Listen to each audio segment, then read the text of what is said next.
Habari za muda huu ndugu wapenzi wasikilizaji na watazamaji wa Bongo 5. Kwa sasa nawaletea taarifa za klabu ya Yanga juu ya meneja wa habari na mawasiliano klabu hiyo Ali Shabani Kamwe kuwekwa ndani katika kituo kikuu cha mkoa wa Tabora cha polisi. Sasa Ali Shabani Kamwe inaonekana wakati anafika pale Tabora kulikuwa kuna majibizano baina yake na mkuu wa mkoa katika mkoa huo wa Tabora.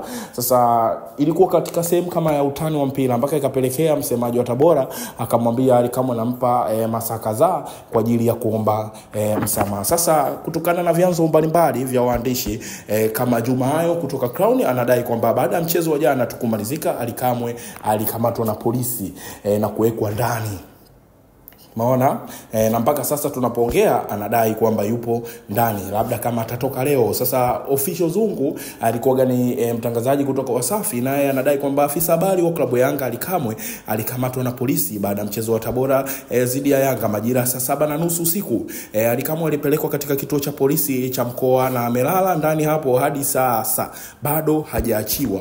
Sasa huku tukimwangalia Nasibu Mkomwa, yeye anadai kwamba afisa habari wa klabu ya Yanga Ali Kamwe alikamatwa na polisi baada ya mchezo wa Tabora United dhidi ya Yanga katika majira ya saa 7:30 usiku. Ali Kamwe alipelekwa katika kituo kikuu cha polisi cha mkoa wa Tabora na amelala hapo hadi hivi sasa bado hajaachiwa. Sasa taarifa ambayo iko asubuhi sasa ni Ali Kamwe kwa sasa anafanywa mahojiano na polisi kwenye kituo kikubwa cha polisi cha Tabora.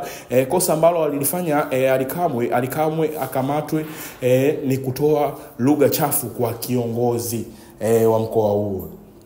Sasa kutokana na haya masuala ya mpira na mambo yanaendelea, unaona je ni sahihi Ali Kamwe kuwekwa ndani au unaona ni masuala ya utani wa mpira tu na mambo mengine yanaendelea? Una maoni gani juu ya hili sakata, kwamba ni sawa akae ndani au mambo gani unaona wewe yafanyike? Asante sana na uwe na siku njema.